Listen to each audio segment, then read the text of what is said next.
Play Ball. Y con el tema El Inmortal de Julián Fernández, comenzamos la emisión número 9 de Martín Dihigo, su fundación. Gracias a todos los que nos acompañan y todas aquellas personas que nos han acompañado durante todos estos días. Quiero decirles que ya tenemos 495 suscriptores y esperamos que algunas de las personas que vienen hoy aquí por curiosidad, por ver la entrevista de mi amigo Gustavo Borges o otros, se suscriban para llegar nosotros finalmente a los primeros 500 y seguir rumbo a los 1000 para que YouTube nos reconozca como una entidad que se le puede colocar publicidad. Y dicho esto, quiero invitar a mi compañero en el crimen, mi colega en la batería de este programa, el hombre de la hora cara, Aaron Argüijo. ¿Cómo estás, Gilberto? ¿Qué tal? Un saludarte hasta allá, hasta Orlando, y con mucho gusto para todos los que nos acompañan. Como bien decías, hemos ido creciendo en suscriptores, en personas.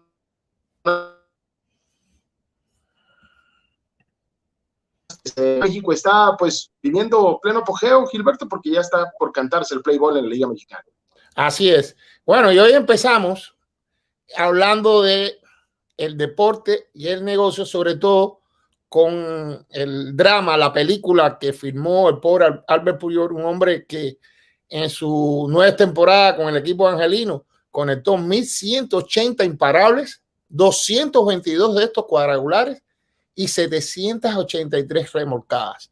Y había muchos aficionados indignados con el equipo de los angelinos, como hay muchos otros que todavía creen que el béisbol es un deporte. Sí, es un deporte, pero está detrás de ese deporte hay una maquinaria de negocios donde se catalogan a los jugadores con números, no con la calidad, sino con la cantidad que pueden desarrollar. Y ahí están precisamente los dueños de equipos que se abren a todas las posibilidades de negocio. Fíjense de qué tamaño cómo ha cambiado Grandes Ligas, que le abrió las puertas a lo que creó el mayor escándalo en el béisbol con los Medias Blancas y que desde 1989 tiene vetado el ingreso a Cooperstown al líder de hit de la historia, Pete Rose. Y es que los Nacionales de Washington abrirán una banca deportiva detrás del jardín central de su estadio y ya se une a los Cachorros de Chicago, que ya en septiembre alcanzaron un acuerdo de $100 millones con una casa de apuestas para que Right Field opere un negocio de rubro.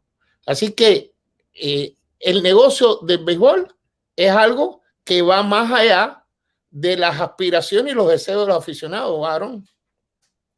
De los aficionados, dices bien, pero también hay que mencionarlo de los peloteros, ¿no? Quizás son a los últimos que se les toma en cuenta a la hora de mover esta inmensa maquinaria de la que hablas, porque eso es una maquinaria de muchos millones de dólares al año, y ellos son los que hacen el show, los que hacen el espectáculo. Yo nunca he visto jamás a un ejecutivo batear un hit, no sé si tú lo has visto, o robarse un jonrón, ¿no?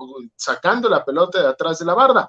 Pero bueno, los peloteros luego son los menos indicados para el movimiento de esta maquinaria, ¿no? Hay quien habla que esto se empezó a gestar allá en el 5 de enero de 1920, cuando Harry Frazee vendió a Babe Ruth a los Yankees de Nueva York para financiar un musical, no una net, y que fue entonces, y Babe se enteró estando en su casa, estando con una comida familiar, con amigos, en la nieve. Bueno, pues ahí le hablan y le dicen, ya no vengas para Boston, te tomas el tren a Nueva York. Si ese tamaño, o sea, el pelotero más grande quizá de la historia, y hablabas del escándalo de los Medias Negras, cómo Babe pues tuvo gran importancia para salvar el béisbol en ese momento y que no se fuera tan a la ruina por parte de los medios y los aficionados. Si un pelotero de esa estatura no fue tomado en cuenta, pues por más números que tenga el gran Albert Pujols, pues caray, tampoco lo tomaron en cuenta. Eso fue quizá lo que más molestó a la prensa y a los aficionados latinos, Gilberto, los modos que se tuvieron con Pujols. Es que el problema, sin ánimo de justificar, mirándolo objetivamente, los dueños de equipo invierten no en el sentimiento, invierten en la posibilidad que le va a dar ese pelotero. Los peloteros son materiales desechables, Aarón, al final de cuentas.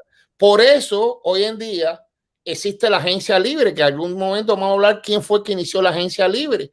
Y por eso también, en un momento determinado, los peloteros se fueron a la huelga, porque tampoco son ovejas blancas. En el 1994, la famosa huelga que no se posibilitó que se hiciera una serie mundial. Entonces hay de parte y parte. Por supuesto, la parte más débil son los peloteros que pueden jugar 15, 20, tal vez 25 años, no sé, pero tienen una vida limitada. Los dueños de equipo están forever, están para siempre. Entonces, si lo miramos objetivamente, no con el corazón, con que muchas veces miramos y decimos, fulano, ¿por qué se va? Ya los casos de peloteros que se quedan en un equipo para siempre prácticamente no se ven. Un jugador puede estar en 3, 4, 5 equipos porque busca su mejor resultado económico. Y es que el deporte, en términos generales, no solamente el béisbol, el deporte en términos generales, es una industria sin humo. Y eso hay que verlo. Los aficionados tenemos que quitarnos la venda de los ojos, dejar el violín del romanticismo y saber que detrás de cuando nos sentamos frente al televisor hay señores que están pensando cómo ganar, y los dueños de equipo ganan en las transmisiones regionales de la televisión, en las nacionales. ESPN, Fox firmaron un contrato hasta el 2021 con las grandes ligas. Claro, ese dinero se reparte entre los 30 equipos, pero por $1 billón. Estamos hablando de mucho, mucho dinero. Entonces, afortunadamente, los Dodgers recogieron a Albert Pujols, hicieron la salvedad, que además Albert Pujols es un individuo es prácticamente un santo, por decirlo, porque en medio del COVID dedicó $185,000 a la academia que está en Santo Domingo para que ellos no perdieran el trabajo. Es decir, eso lo hace una persona de gran corazón, un hombre confiado en Dios, un hombre cristiano, por decirlo de una manera u otra. Entonces, estamos hablando de un pelotero que realmente no tiene tacha, no ha tenido tacha, pero de eso nada vale, mi querido Aarón. No, estoy totalmente de acuerdo, ¿no? La maquinaria de la industria de las ligas mayores de béisbol que producen tanto y tanto dinero y que tanto entretenimiento que nos encanta a nosotros, sí, tienen que seguir caminando, y nosotros como aficionados, como periodistas, como cronistas, como gente cercana al béisbol, habremos de acuerdo de quitar el violín y no estar con sentimentalismos vanos, porque se comprende al 100%. La cosa es negocio y el negocio se queda. Pero yo meto otra cosa, Gilberto. El béisbol, las ligas mayores, los clubes de béisbol se crearon con el propósito de que también fueran clubes de caballeros, que existiera esa caballerosidad, esa generosidad. ¿Por qué no darle su lugar a un pelotero como Albert Pujols, que, como tú dices, es intachable? Quizás si es un tipo que te destroza el vestidor, si es un tipo que se la pasa desafiando al manager o exigiéndote más dinero a ti como dueño, estoy de acuerdo que lo eches de una patada. Pero a Pujols, un tipo intachable, hombre, hasta religioso, ¿cómo echarlo por la puerta de atrás? ¿Por Pero qué ya lo no dijiste, ser un caballero? Oye, ya lo dijiste, mi querido Aarón. Lo crearon para ser caballeros. Ya la caballerosidad prácticamente está eliminada del siglo XXI. La gente no pasan por el lado tuyo y no te dicen buenos días, no te saludan. Vivimos un mundo realmente donde esos gestos amables no abundan mucho. Y cada día más, el signo de dólar se mete dentro de la cabeza tanto de atletas como como dueños de equipos, como agentes, porque si no, no existieran los esteroides. Yo entrevisté en una ocasión, entrevisté a un corredor, que no voy a decir el nombre por razones obvias, que lo habían detectado con doping y volvía de nuevo a correr. Y yo le pregunté, bueno, ya te agarraron con doping, ¿tú crees que no sé qué decirte porque las bolsas son muy grandes. Antes, es decir, no importa el arriesgarme cuando a lo mejor no me agarran y las bolsas son muy grandes y eso es lo que mueve, lo que está moviendo el mundo actualmente, Aarón, desdichadamente. Y no es que yo esté en contra de que la gente gane dinero, no, la gente puede ganar dinero, pero hay que tener cierta honorabilidad, como tú dices. Realmente Los Ángeles no fueron realmente, no fue un gesto amable, porque podían tenerlo ahí y no despacharlo como si fuera una chatarra, pero vuelvo de nuevo, el dueño de Los Ángeles miró el negocio, no miró la calidad del individuo. Y bueno, ahora los Dodgers agarraron y ojalá que Pujol batee los jonrones que le faltan, que batee muchos hits, para que le den la cabeza a esta gente que finalmente dudaron de él. Sí, seguramente el dueño de los Angels no se esperaba ese desenlace, ¿no? No estaba en el script ese final en su telenovela con Albert Pujols, que se fuera con los vecinos de enfrente y con los actuales campeones de la Serie Mundial y los que pues hoy por hoy le están metiendo más problemas o más presión que ningún otro equipo a los Angels precisamente, porque hombre, si tú ves la casa del vecino reluciente, pues no estás muy a gusto con la tuya, aunque la barras todos los días, ¿no? Entonces, eso es lo que está sucediendo hoy. Hace ratito, apenas hace unas horas, fue la presentación oficial de Pujols, y bien, él como caballero no habló absolutamente nada malo de la organización de los Angels, y dijo, estoy aquí para jugar como designado, para patear como emergente, para entrar a cubrir primera cuando se me requiera, para hacer lo que sea que me diga Dave Roberts, ahí voy a estar presente. Y coincido contigo, ojalá y de muchos palos. No, y que le dé palo a Los Ángeles. Eso sería realmente la poesía de verdad evidente para cerrar este capítulo con Pujol. Pero volvemos de nuevo al tema, al título de la portada. El béisbol es un negocio, ya no es un deporte. Primero es un negocio y después es un deporte. Y no solamente el béisbol, todos los deportes son negocios, porque hoy en día prácticamente ya no hay deporte amateur. Aarón, mira, el polo acuático es profesional, el voleibol es profesional, la lucha es profesional. Dime qué otro deporte hay que pueda hacer que digan, practiquen esos caballeros como empezó el amateurismo. Prácticamente ya no hay deportes aficionados porque físicamente un deportista tiene que entrenar más de 8 horas para alcanzar un estado de élite. Y un aficionado practicaba 3 o 4 horas. Para tener resultados tienes que entrenar como mínimo en dos tandas, una física y otra táctica. Si son equipos, si son deportes de conjunto. Sí. Si son como el tenis. Exacto, si son deportes individuales, igual, porque ya, por ejemplo, el nivel de entrenamiento que tenía un corredor de atletismo o cualquiera de campo y pista, que solamente iban a 2 competencias fundamentales, pero ahora el atletismo tiene una serie de eventos donde el atleta tiene que estar constantemente preparado en alta. Entonces, ¿cómo lo va a resolver? Cuando hay que pagar a médicos, fisioterapia, nutricionista. Es decir, un deportista hoy en día lo que trae es un conjunto, un equipo multilateral. No son como los equipos no son como los tiempos de Martín Diego, Cocaína, todos estos peloteros que jugaban en los 40 y los 50 que no tenían nutricionista y comían lo que pudiera ser. Sí, el mismo caso de los Juegos Olímpicos, Gilberto, que son el emblema por excelencia del deporte amateur, por así decirlo, ¿no? Los olímpicos ya aceptan a muchos jugadores profesionales, lo hemos visto desde el Dream Team, por ejemplo, de Barcelona, ¿no? Que metió a la gente de la NBA y que destrozó la liga. Pero más allá de eso, un deportista en judo, un deportista en esgrima, pues sí, tiene que ser el mejor de su país.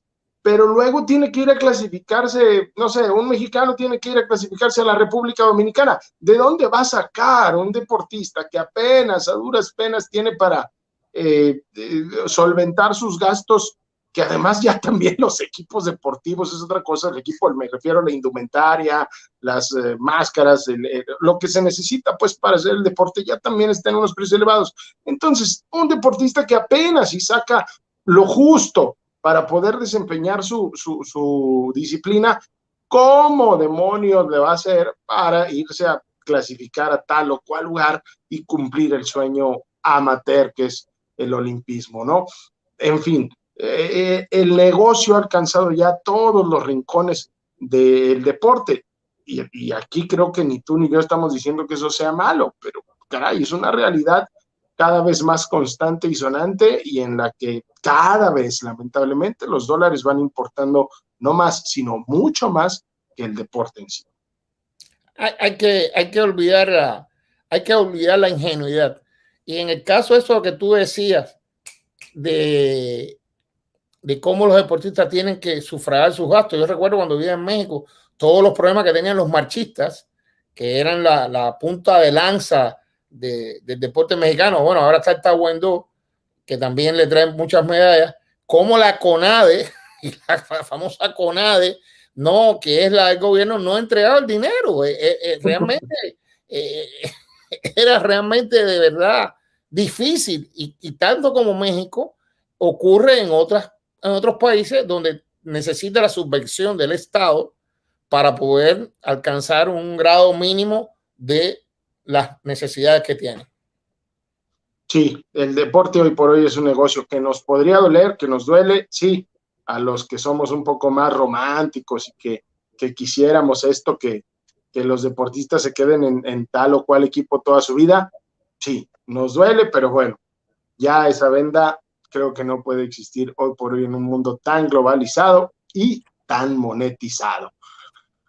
Vamos a concluir aquí esto. Usted tendrá su opinión y nos va a encantar que nos la comparta ahí precisamente en la sección de los comentarios. Por lo pronto vamos a terminar este primer segmento, pero no se nos mueva. Ya viene una gran entrevista con un corredor de distancias largas, escritor, periodista y que fue testigo de aquel trágico día del Patriots Day en el Maratón de Boston. También recordaremos las carreras de dos grandes peloteros que fueron campeones con el Unión Laguna y no se pueden perder tampoco las rápidas porque tenemos muchas cosas para compartir. Y también, ¿sabe usted quién fue o quién ha sido el primer lanzador latino en participar en una serie mundial? Aquí se lo vamos a decir. Vamos a la pausa.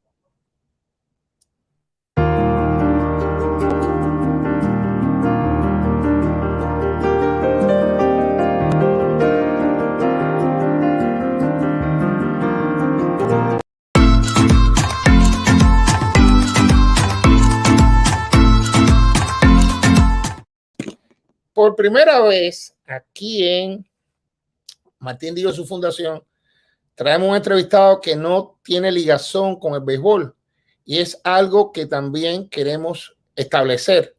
Nuestros entrevistados no solamente van a tener una estrecha vinculación con el béisbol, sino con todos los deportes, porque esa es una de las intenciones de Martín Digo Su Fundación, independientemente de que nos enfoquemos en determinados renglones del béisbol, pero traer también otras opiniones, porque es importante escuchar todas las voces.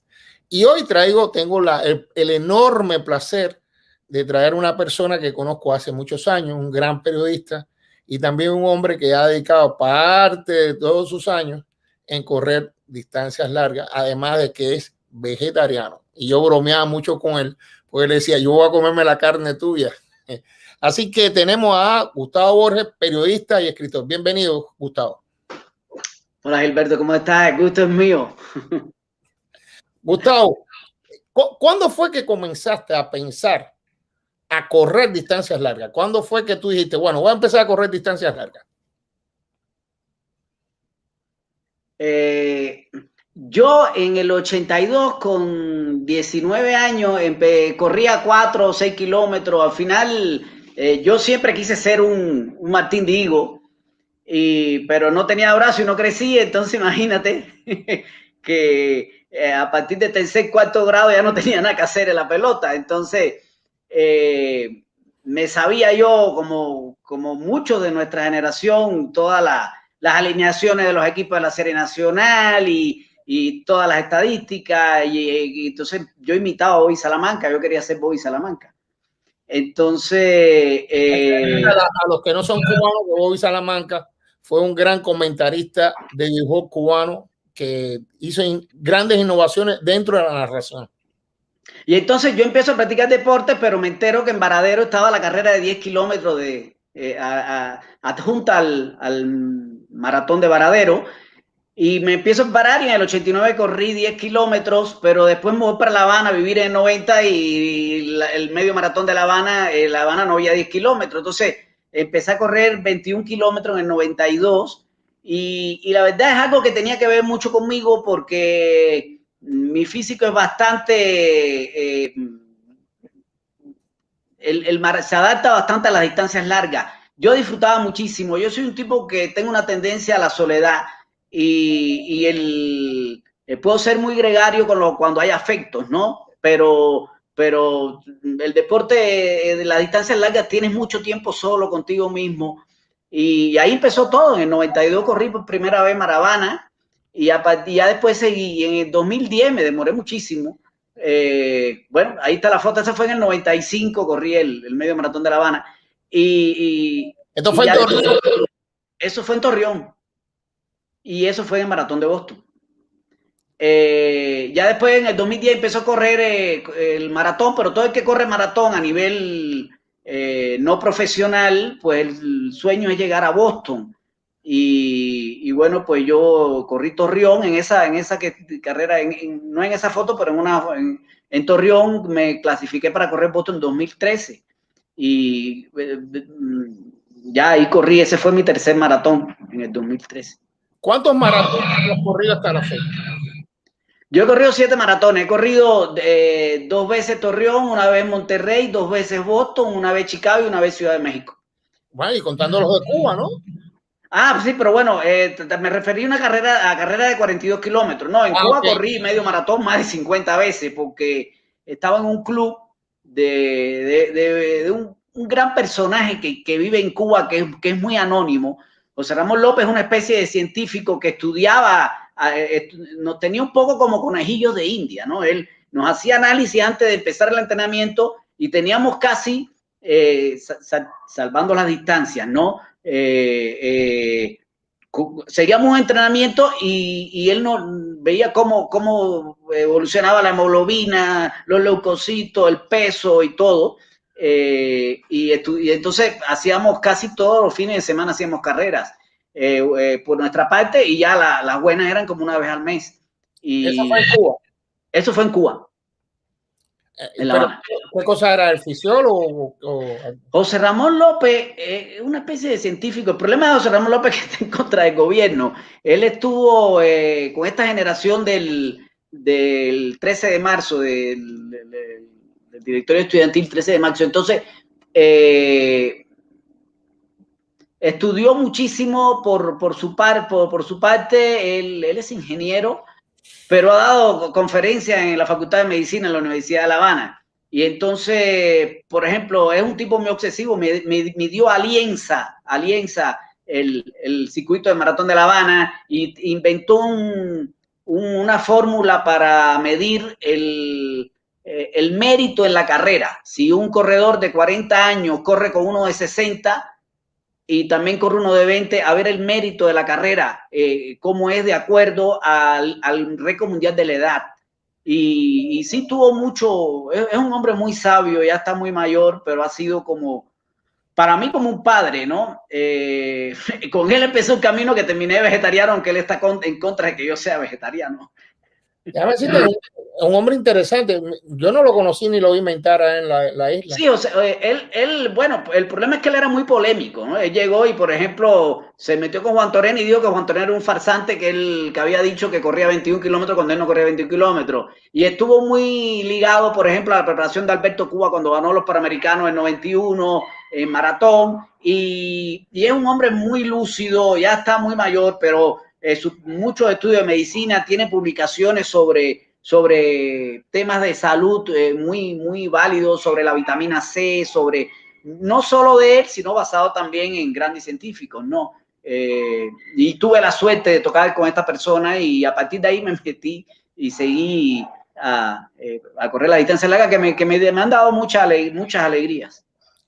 Bueno, cuéntame de ese día de Boston, que tú estuviste ahí en el trágico momento este de Boston. Yo corro el maratón y cometí un error muy grande. Cuando corrí los 2 maratones anteriores había desayunado una galleta de avena con un té, pero empezaba a correr a las 7 de la mañana. Entonces, mira, esa es una foto, ahí estoy deshidratado ya llegando a la meta, pero estaba ya en condiciones, ahí se ve que estoy un poco mejor. Y resulta que la carrera empezó a las 10:30 y cuando eran las 2 y pico, las 2 de la tarde, yo todavía estaba corriendo y nada más había consumido eso. Entonces, yo me deshidraté como a 10 kilómetros de la meta y pasé, prometí a mí mismo, me prometí no caminar y no detenerme. Y bueno, llegué a la meta en un estado casi de inconsciencia. Yo no vi la meta, yo me paré de cuando vi el reloj. La meta es muy grande, es pintada azul y amarillo. Y llego y cuando llegué me tiré casi para la bolsa de alimentos que te dan. Recuerdo que había plátano, chocolate y pan y casi me los comí sin tragar porque estaba a punto de desmayarme. Y ya yo termino, paso por la zona de recuperación, me cambio la camiseta, y voy caminando. Hay un punto de encuentro con letras y nosotros habíamos quedado con algunos amigos en vernos en la letra M de México. Y yo voy caminando hacia la letra M y de repente siento dos golpes muy grandes. Ya hacía como 30 minutos que yo había llegado, pero era día de fiesta, es día de los patriotas. Y entonces lo menos que pensé yo que era ningún problema. De repente empiezo a ver que salen ambulancias, salen helicópteros y los policías. Aquello era un desorden total. Y yo estaba todavía estaba semi-inconsciente, a tal punto que el hotel estaba a 8 cuadras y yo me perdí en el camino al hotel. Cuando entro a un hotel que estaba como a 2 cuadras y pregunto dónde estaba mi hotel y me dan un plano, me dice, mira, es aquí, pero no te van a dejar llegar por las explosiones, no te van a dejar entrar. Y yo digo, bueno, hubo unas explosiones, fue lo que se quedó grabado. Y cuando entro, no me dijeron nada, entro a la habitación y mi compañero de cuarto me dice, oye, repórtate que todo México te está buscando, que eres de los pocos que falta por reportarse. Y digo, ¿pero por qué? ¿Qué pasó? Y dice, ¿tú no sabes lo que pasó? Y digo, bueno, unas explosiones. Dice, unas explosiones, no, hubo bombas y hay muertos en la meta del maratón. A partir de ahí, era un sentimiento como de que profanaron tu templo y fue muy duro todo, fue muy triste todo lo que pasó. Cuando llegué a la meta, yo dije, yo no corro más Boston.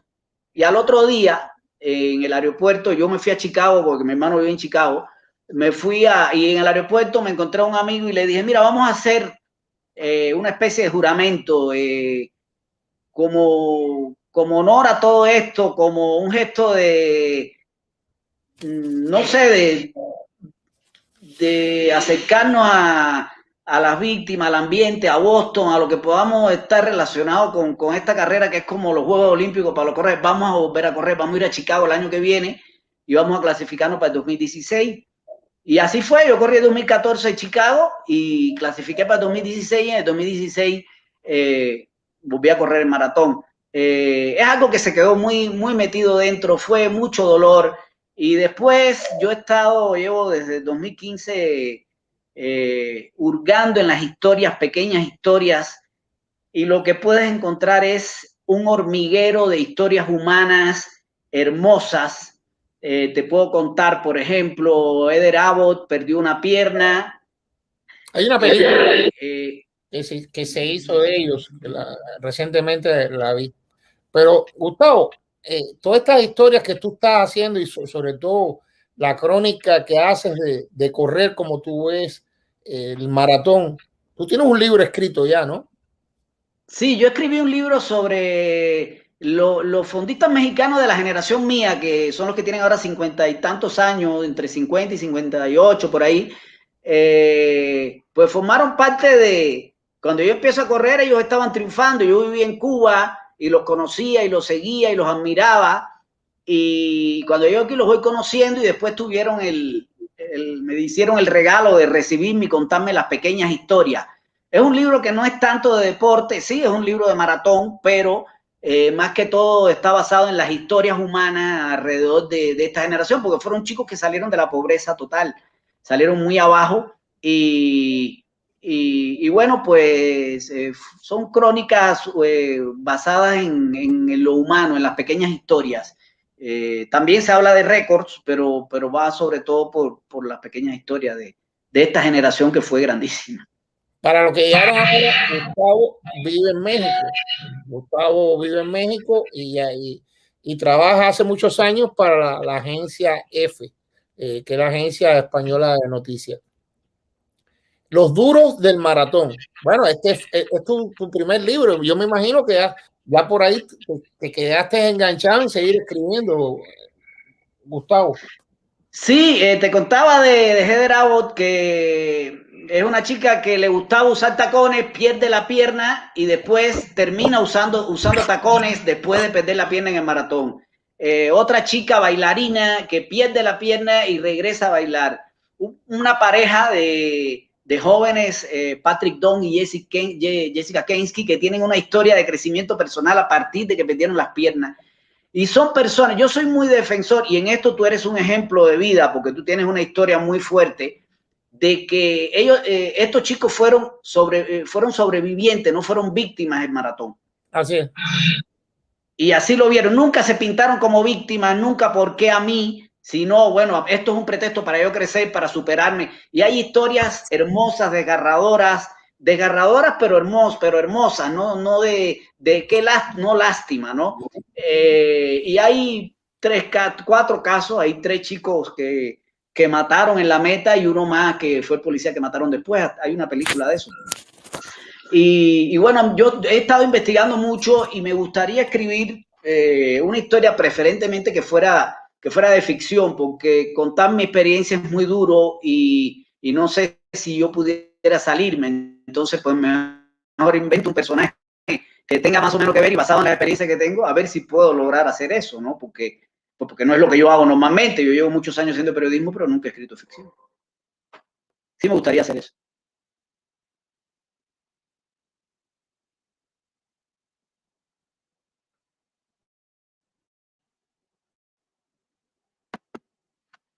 Dejé de escucharte. Ok. No, tú sabes, la tecnología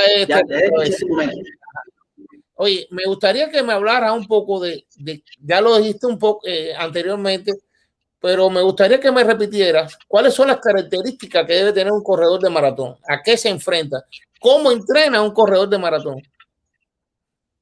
Bueno, mira, hay una frase de los que conocen, que esto también se dice con otros casos, como por ejemplo con el acto de escribir novela, pero en el caso del maratón escuché una frase muy hermosa que dice, bueno, para ser maratonista se necesita tener una buena disciplina, se necesita tener resistencia, se necesita trabajar la velocidad, se necesita mantenerse lo más elástico posible y se necesita algo más que no se sabe bien qué es, pero que es lo más importante. Porque es algo tan misterioso. El maratón es una prueba que tiene mucho de épico. Recuerda que el primer maratonista de la historia murió al llegar a la meta, Filipides. Y yo lo veo como una disciplina muy poética que tiene que ver con el deporte. Tú hace un rato hablabas en el caso de Pujol de que ya prácticamente no existe el deporte como tal. En los casos de las personas, que son muchas, miles, que corren maratón y respetan al maratón, yo creo que son los deportistas amateur que quedan, ¿no? No, sí, porque en el maratón no hay profesionalismo todavía, ¿no? Bueno, sí lo hay en el sentido de que a las grandes figuras les pagan grandes cantidades, pero el maratón nada más puede correr 2 al año. Bueno, los grandes corredores corren 2 al año y excepcionalmente corren 3 cuando hay campeonato mundial o algo así. Este año, posible que hay Juegos Olímpicos, algunos de los grandes van a correr 3. pero normalmente se corren 2. Bueno, hay que han corrido 6 y 7 y hay quien corre todos los meses, pero estamos hablando de los grandes corredores, normalmente uno a cada semestre. Es muy duro el desgaste. Ah, porque es duro el desgaste. Bueno, aquí está, libros Los Duros en Maratón de Gustavo Borges, donde se puede encontrar en www.buscalibro.com.mx. Aquí está cómo conseguirlo en buscalibre.com. Así consiguen el libro de Los Duros del Maratón de Gustavo Borges. Y también pueden seguir a Gustavo por Instagram en @Gus, esa raya abajo nunca me gusta, Ana Pau, y Facebook Gustavo Borges. Ana Pau es por tu hija, ¿verdad? Sí, Ana Paula es el milagro de mi vida, el mayor milagro, lo más grande que me ha pasado es mi hija que va a cumplir 20 años este mes. Ya, 20 años. Ya 20 años. Uy, mi madre.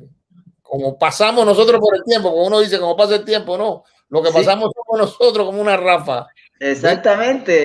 Tú me recuerdas con bigote y con un cabello que parecía, no podía ser mi espendrú, pero ahí ya se estaba cayendo ya. Y bueno, pues nada, ¿quién nos quita lo bailado? Tú llegaste a México con pelo. Recuerdo tu llegada a México. Cuando yo yo llegué con 34 años. Ahí estuvimos juntos en los primeros meses. Sí. Y bueno, aquí me quedé en este país. No, y creo que hiciste bien. Yo creo que tu destino era estar ahí en México, donde has logrado una familia, lograste una familia, tienes una hija hermosa y has cosechado. ¿Qué tiempo tuviste en FEA? Yo entré en F de colaboradora en 99 y ya me quedé con ellos en 2004.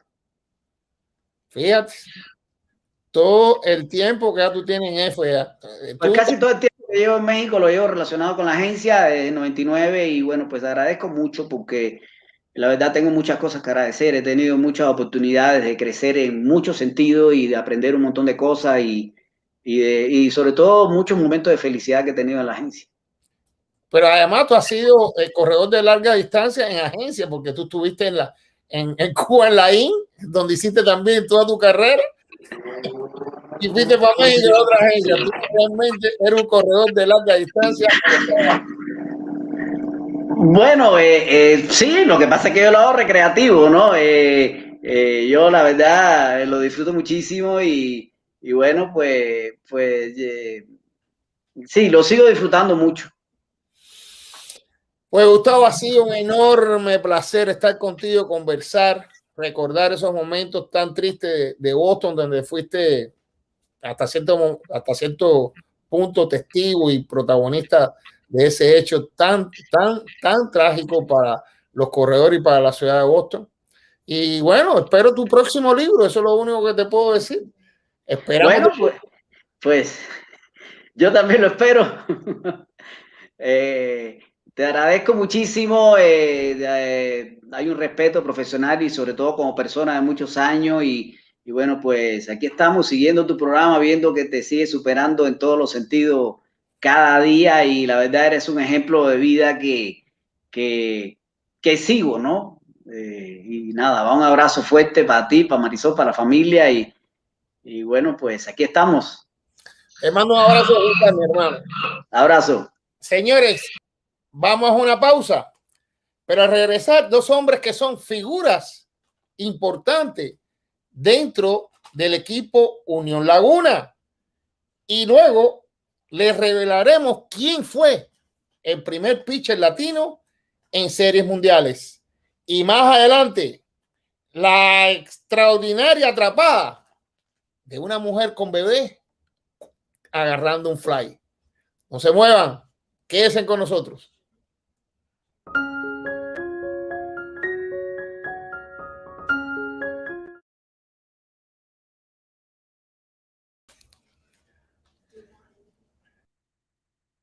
¿Qué tal, amigos? Vámonos con la sección de Unión Laguna 80 años y hoy recordando a dos grandes, dos históricos, dos nombres que están escritos con letras de oro en la historia de la organización de la Unión Laguna.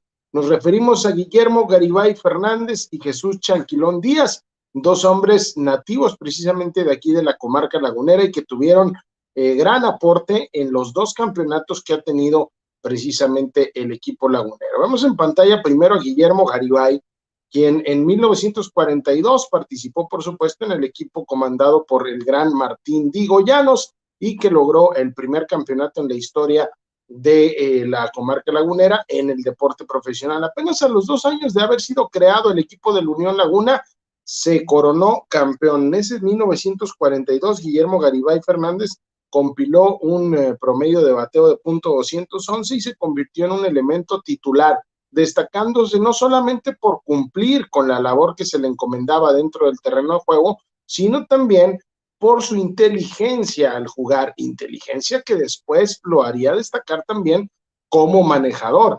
Esa fotaza está increíble, vean nada más ahí a Martín Digo, precisamente con los dos hombres que estamos mencionando. A la izquierda del maestro está Guillermo Garibay y a la derecha Jesús Chanquilón Díaz, ahí en un evento de homenaje precisamente al equipo campeón del Unión Laguna. Memo Garibay hizo carrera en México como pelotero, pero también muy destacada como manager a la altura de los grandes pilotos históricos que ha habido en nuestro país. Lo podemos poner a comparación de Paquín Estrada, de Benjamín Cananea Reyes, de grandes y grandes genios del manejo en cuanto al béisbol se refiere. Prueba de ello es que en 1950, cuando fue contratado por Benjamín Díaz Flores, propietario del equipo Unión Laguna, para hacerse cargo del equipo como manager, también lució, por cierto, como pelotero, pero fue contratado entonces para fungir como manager y lo hizo de maravilla, tan así que, bueno, pues se quedó el equipo con el campeonato. Veíamos el line-up precisamente en el año 1942, cuando el buen Memo Garibay cubría los jardines, y es que ya hemos hablado antes de cómo Carlos Colás pues estaba haciéndose cargo de la receptoría y estaba bateando auténticamente truenos. Fue el mejor bateador de toda la temporada para el equipo de la Unión Laguna con .352. Ya les platicaba de la carrera como manager de Memo. Después de ser campeón con el Unión Laguna en 1950, también hizo historia ganando un cetro con los Tigres en ese momento de la capital, de la Ciudad de México, y después también ganando cetros con los Venados de Mazatlán en la vieja Liga de la Costa del Pacífico, donde también es un gran ídolo el buen Memo Garibay. Murió en 1996, él está entronizado en el Salón de la Fama, pero fue parte muy importante, sobre todo en ese título de 1942, cuando también destacó otro lagunero nacido de Torreón, el Chanquilón, Jesús Díaz, quien fue precisamente nombrado novato del año en ese 1942, cuando batió de promedio .319, ni más ni menos que lo mismo que batió el maestro Martín Digo Llanos, quien además se había resaltado por su extraordinario picheo, ganando la triple corona en esa edición, haciendo alusión a su nombre de hombre orquesta y llevando al equipo al campeonato, no solamente como pelotero, sino también como manager. Un 1942 simplemente fantástico para Martín Digo Llanos. El Chanquilón Díaz empezó así una carrera repleta de éxitos, un bateador de mucho contacto, pero que también poco a poco fue desarrollando el poder. Tan es así que en la temporada de 1947-48 en Cuba, en la Liga Cubana con el Marinao, disparó 7 jonrones y fue líder jonronero precisamente de la fortísima Liga Cubana. El Chanquilón Díaz, eso es algo que pocos saben, un lagunero siendo campeón de jonrones de la Liga Cubana. Además, en 1949, en Liga Mexicana, fue denominado el jugador más valioso, pues fue campeón de jonrones con 13, de carreras empujadas con 83 y bateó para .334. Fue elegido al Salón de la Fama en 1979. Y ya les decía, en el 1942, Chanquilón bateó para .319 y en 1950 bateó también bastante decente, .298, pero ya con más jonrones y más carreras impulsadas que en comparación del 1942 en el primer cetro. Así que son dos hombres nacidos aquí en la comarca lagunera que dejaron recuerdos imborrables y que participaron de manera muy activa en la consecución de los 2 títulos que tiene hasta ahora el equipo del Unión Laguna. Platicamos con Claudio Martínez Silva, un reconocidísimo periodista de aquí de la comarca lagunera, editor durante muchos años de la sección de deportes del Siglo de Torreón y encargado de cubrir al Unión Laguna durante diversas décadas. Un guante de oro aquí en la comarca lagunera, un cuarto bate en cuanto al periodismo de béisbol se refiere, y nos platicó precisamente acerca de la carrera de don Guillermo Garibay Fernández. En esta ocasión comentaremos algo sobre la destacada trayectoria de un ícono del béisbol profesional, no solo en la comarca lagunera, sino en todo el país. Don Guillermo Memo Garibay Fernández es reconocido hasta la actualidad como uno de los mejores managers en el béisbol profesional de México, a la altura de Benjamín Cananea Reyes, de Lázaro Salazar, de Francisco El Paquín Estrada. Ya por ahí Benjamín Gil amenaza con colarse a ese destacado grupo de manejadores. Guillermo Garibay Fernández, sin ser un jugador a la altura de Leo Rodríguez, de Horacio Lejote Piña o de Jesús el Chanquilón Díaz, sí fue un pelotero bastante regular, cumplidor. Originalmente su posición era receptor, pero como por ahí estaba Laureano Camacho, pues en ocasiones era enviado al jardín derecho. Repito, un jugador muy cumplidor, pero definitivamente lo que a Guillermo Garibay Fernández llevó al Salón de la Fama del béisbol profesional mexicano fue su trayectoria como manager. Campeón en 1950 con el Unión Laguna, campeón con los Charros de Jalisco, campeón con los Tigres Capitalinos y multicampeón con los Venados de Mazatlán en la vieja Liga del Pacífico.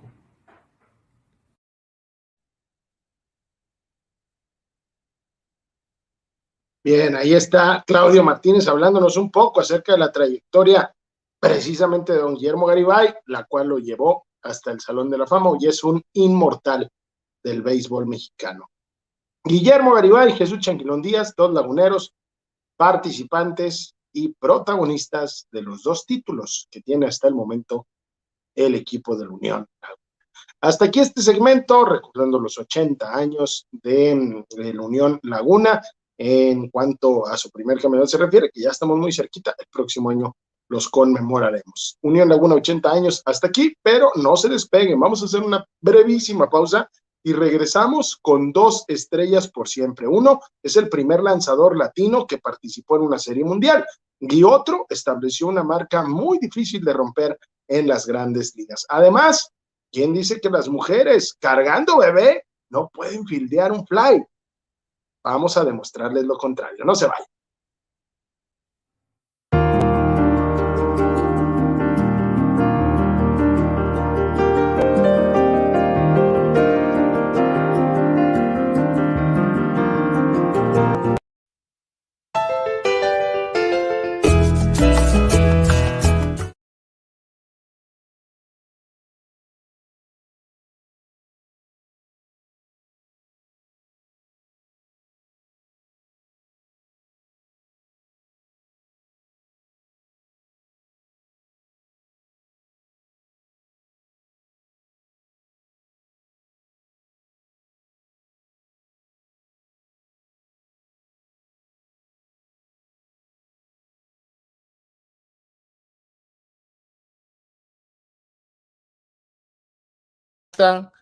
Y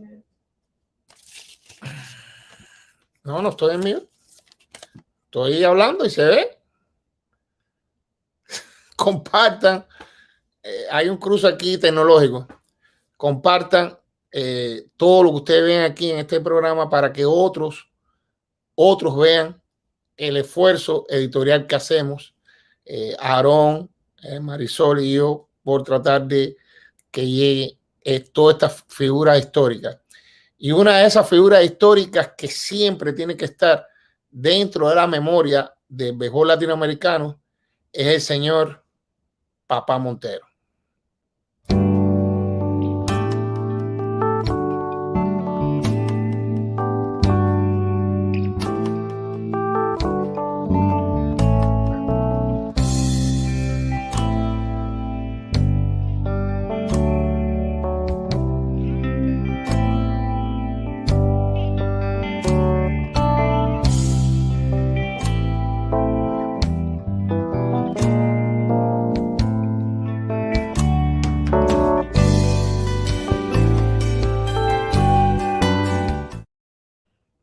Bueno, el señor Adolfo Luque, una figurona dentro del béisbol latinoamericano en términos generales, no solamente en Cuba, sino también en México, también desempeñó su labor como gran jugador y como manager. En México se casó con una mexicana en sus segundas nupcias, pero hay muchas anécdotas de este hombre que se caracterizaba por un carácter irascible. Y si en Estados Unidos, en los primeros años del siglo XX, los negros no podían participar, los latinos también eran despreciados. Y hay una historia que empezaron a burlarse la gente de New York Yankees, los gigantes de Nueva York, a Adolfo Luque, y él solo fue al dogado y empezó a darle puñetazos a todo el mundo. Pero lo más trágico, lo más simpático es que cuando se terminó, que se fueron a terminar el partido, agarró una pistola y empezó a dispararle. Siempre andaba con esa indumentaria, por eso lo llamaron Papá Montero, con su sombrero hippie japa, su guayabera, aquí con Miguel Ángel González, que interpretó grandes duelos en el béisbol invernal cubano, jugando por el Armendáriz. Siempre ese fue su equipo, donde incluso ganó 7 campeonatos con Armendáriz y 1 con Cienfuegos. Su labor como manager también ganó con los Pericos de Puebla, también ganó un campeonato, pero hay innumerables historias. Decía mi padre que cuando jugó con Adolfo Luque por el Cienfuegos, que cuando ganaba aquello era realmente una alegría, pero cuando perdían los mítines eran prolongados porque Adolfo Luque no paraba. Está también la historia de que había un pitcher norteamericano. Los pitchers norteamericanos cuando llegaban a Cuba tenían muchos, los pitchers no, los jugadores en términos generales de grandes ligas, cuando llegaban a Cuba muchas veces no se empleaban a fondo y se iban a rumbear y a disfrutar y a beber. Y Luque contrató a un detective para que persiguiera a uno de sus jugadores. Y está también la famosa anécdota de que un jugador, un pitcher, no voy a decir el nombre, un pitcher norteamericano, quería un aumento de salario y Luque sintió que el hombre no le estaba poniendo de verdad al juego, lo sacó y el hombre le dijo como que una grosería o algo por el estilo. Pues mi hermano, Adolfo Luque buscó la pistola y le tiró un disparo. Y si no es por Rodolfo Fernández, que estaba ahí, que lo aguantó, hubiera matado al pitcher. Bueno, al otro día el pitcher arrancó y se fue. Cogió su dinero y se fue para Estados Unidos. Ese fue Adolfo Luque, que disfrutaba el béisbol y con una pasión tremenda. Fue memorable los bofetones que le dio a Sirique, a Valentín Sirique, un umpire. Y ahí está, el gran Papá Montero. Sí, le gustaban mucho los huevos de gallos y su sombrero y su cubanía, que en aquel momento la llevó a todas partes en Estados Unidos. Empezó jugando en 1913. Además, llegó a jugar contra las Medias Negras de Chicago, pichando por Cincinnati. Ese fue el gran Adolfo Luque. Así que tiene para nosotros un recuerdo imborrable, uno de los grandes lanzadores de Cuba de todos los tiempos, y está en el Salón de la Fama. En 1958 entró a Cuba y en 1985 entró al Salón de la Fama del Béisbol Mexicano. Y la segunda figura que les voy a presentar tiene un récord que va a ser muy difícil de romper en Grandes Ligas. Vean quién es. Johnny Vander Meer, que nació el 2 de noviembre de 1914 y murió el 6 de octubre de 1997. Y miren lo que tiene Johnny Vander Meer. Fue 13 temporadas en Grandes Ligas y 2 juegos sin hit ni carreras. Es un récord único. El primero se lo despachó a Boston Beat el 11 de junio de 1938 y 4 días después se lo administró a los Dodgers el 15 de junio de 1938. Fue un hombre que fue 4 veces All-Star. Su récord como lanzador no fue lo mejor, 119 ganadas y 121 perdidas. 1,251 ponches, líder en 3 temporadas consecutivas como líder en ponche, y 2,104 innings lanzados. El problema de Vander Meer era su control.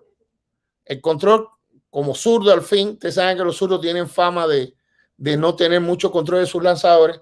Y en el Kroger Field en Cincinnati, el zurdo Vander Meer, que había mantenido a los Boston Beat sin hit, eso fue en el segundo juego, y las probabilidades de que un lanzador dispare 3 partidos seguidos son astronómicas. Vander Meer es el más joven de los 6 lanzadores en lanzar 2 juegos sin hit en una temporada. Tenía solo 23 años cuando se convirtió en un nombre familiar. Es el único zurdo en la lista y el único lanzador que tiene un récord de derrotas en su carrera para lanzar 2 juegos sin hit en una temporada. Es el único lanzador que se ganó un apodo debido a su hazaña. La prensa inmediatamente lo apodó W No Hit. Vander Meer, para poder lograr este juego sin hit, caminó a 8 bateadores de Brooklyn en su segundo juego sin hit, luchando por dominar su recta, pero sus compañeros de equipo le proporcionaron 6 anotaciones, por lo que el juego estuvo controlado la mayor parte del tiempo. Dio 3 bases por bola y 6 bases por bola en total. Y este juego fue histórico, no solamente por el no hit no run que lanzó Vander Meer, sino que fue el primer juego de la temporada regular que hubo luces en el Everfield. El juego fue precedido por una gran fanfarria, había un cuerpo de tambores, en fin. Incluso el campeón olímpico Eisenhower actuó en una serie de competencias de velocidad que se organizaron en el campo. Pero realmente que se robó el show fue Vander Meer, ponchando a 7 para hacer lo impensable. Luchó un poco en la parte baja de la novena cuando la multitud récord en ese día del Ever, probablemente todavía ajustando sus ojos a ver béisbol por la noche bajo las luces, le dio caminar a 3 bateadores de los Dodgers para llenar las bases con un out. Pero el próximo bateador dio un roletazo que produjo una fuerza en el home y luego retiró a Leo Durocher en un fly ball inofensivo para asegurar su segundo juego sin hit ni carrera. Ese fue Vander Meer, un hombre que pasó a la historia por hacer esta hazaña tremenda dentro del béisbol. Vamos a una pausa, pero a regresar, ya verán que las mujeres no hay reto que no sobrepasen y verán cómo con un bebé una mujer agarró un fly sin perder al bebé y agarrando el fly. Vámonos con las rápidas de Aaron Agüero. No se muevan de ahí.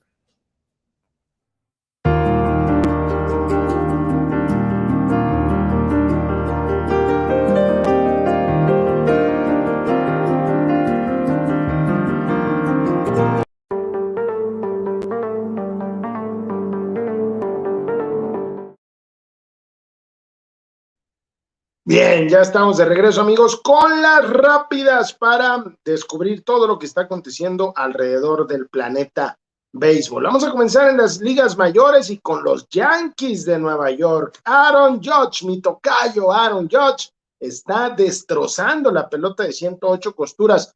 Pegó 4 jonrones en 3 días para los Bombarderos del Bronx en su serie en contra de los Orioles de Baltimore, a quien Judge se ha caracterizado por darles palo. Ahora mismo está como líder de jonrones en la Liga Americana, empatado con Ronald Acuña. Bueno, en toda la Liga Mayor, Ronald Acuña juega en la Liga Nacional con los Bravos de Atlanta, también con Mitch Haniger, que ha sorprendido con el equipo de los Marlins de la Florida, y con Shohei Ohtani, que es un auténtico fenómeno del que ya hemos hablado. 12 jonrones cada quien. Aaron Judge lo está haciendo de maravilla, y esas son buenas noticias para los Yankees, más aún porque Giancarlo Stanton se fue a la lista de lesionados. Echemos un vistazo también al béisbol de Oriente, donde los latinos nos están representando nuevamente de gran manera. En la liga japonesa, algunos latinos están encabezando las posiciones. En cuanto a las estadísticas se refiere, hablamos de Leonis Martín, quien está como líder de jonrones con el equipo de los Marinos de Chivalot. 12 jonrones lleva ya el bateador cubano, mientras que el venezolano Robert Suárez, ahí lo vemos en pantalla, tiene 12 rescates y está como el mejor en cuanto a los salvamentos se refiere, igualmente en el béisbol de Japón. Así que ahí están destacando, como siempre, nuestros latinos. Acá en México la cosa está que arde porque está a punto de cantarse la voz de Play Ball. El día jueves arranca la temporada de la Liga Mexicana de Béisbol, después de una larguísima espera, porque ustedes recordarán, el año pasado no hubo campaña debido a la emergencia sanitaria. Así que pues veremos nuevamente a las estrellas y a las franquicias del béisbol mexicano en acción en los Diamantes. El Unión Laguna, por su parte, entra en acción hasta el día viernes al iniciar su serie de visita a los Bravos de León, Guanajuato. Y terminamos con un par de videos, la verdad, impresionantes, videos que no siempre se dan adentro del Diamante, también en las gradas vemos a excelentes bildeadores. Primeramente, pues un joven que rescata a una chica y a otros que estaban ahí en la grada muy cerca de sufrir un golpe. Vean nada más la manera de reaccionar del chaval, y posteriormente se queda así él muy tranquilo, como si todo estuviera controlado. Vean a la niña que está detrás, pues agachándose, cubriéndose ahí la cabeza, temiendo lo peor. Pero el chico, muy bien, por eso hay que llevar siempre el guante a los estadios. Si usted va a su estadio favorito, llévese su guante, no está de más. Y nos lo menciona y nos lo deja claro una vez más esta mamá, que vean nada más, a pesar de que traía a su bebé ahí colgado en el vientre prácticamente, pues no pierde el ritmo y no pierde la oportunidad de llevarse un souvenir a casa. Vean nada más la extensión del brazo de mamá. El pequeñito pues ni se da cuenta, eso sí, va también con su casco protector por si le llegaba a caer alguna bola.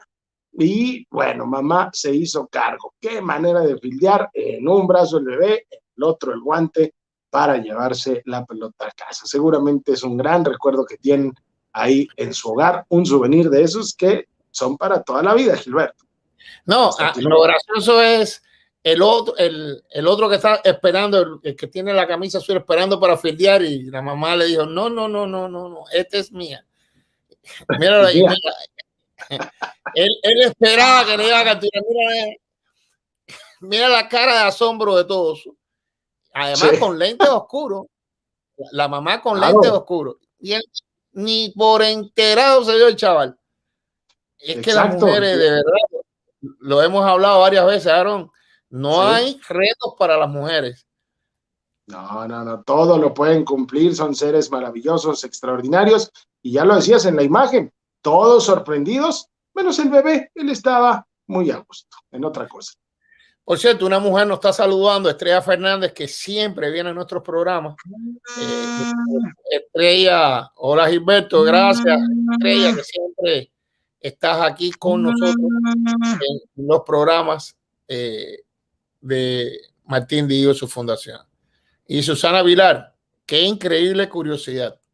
Susana también aportando. Las mujeres son la sal de la vida, Aarón. No hay forma de evitarlo. Yo no entiendo esos hombres machistas todavía que quedan por ahí, que no le permiten. Ya no hay posibilidades de retroceso. Fíjate, yo soy un caso. En mi casa la que manda es Marisol, Queda claro, no, ya no hay manera de negarles No hay tanto, forma, ¿no? no hay forma. Absolutamente nada, son la sal de la vida y bueno, pues ¿qué haríamos sin ellas? Así de sencillo, ¿no? Así de Sería muy sencillo. aburrido. Así de sencillo. Aarón, gracias. Nos vemos el próximo lunes. ¿Qué te parece? Claro que sí, te envío un abrazo, querido, que todo sale muy bien y bueno, pues acá disfrutarlo porque ya inicia la Liga Mexicana de Béisbol. Ya nos contará ya lo que pasa con nuestro equipo de Unión Laguna. Claro que sí. Un abrazo, Aarón. Señores, todo lo que comienza termina. Y sepan que aquí en Martín Digo, su fundación, miramos el pasado para mejorar el presente. Comenzamos, como siempre le digo, el canal Fórmula Digo comienza el lunes con Martín Digo, su fundación, y el viernes tenemos Fórmula Digo. Y este viernes tenemos a Marcelino Valdés, un cantante con una larga trayectoria familiar donde papá, tío, todo el mundo en esa familia tiene un aspecto musical y entre ellos el más destacado fue Vicentico Valdés, un gran bolerista cubano que se desarrolló principalmente en Estados Unidos, pero que su forma de cantar se escuchó en toda la América Latina. Así que tenemos a Marcelino Valdés el próximo viernes y con esto me despido. Marisol Digo, Aarón Argüije y un servidor les agradece a todos que estén con nosotros y sobre todo si hay alguien nuevo, por favor suscríbase, que nos quedan 5 personas nada más para llegar a nuestros primeros 500. Así que un abrazo y recuerden siempre algo muy importante. Sean felices porque siempre hay tiempo. Nos vemos.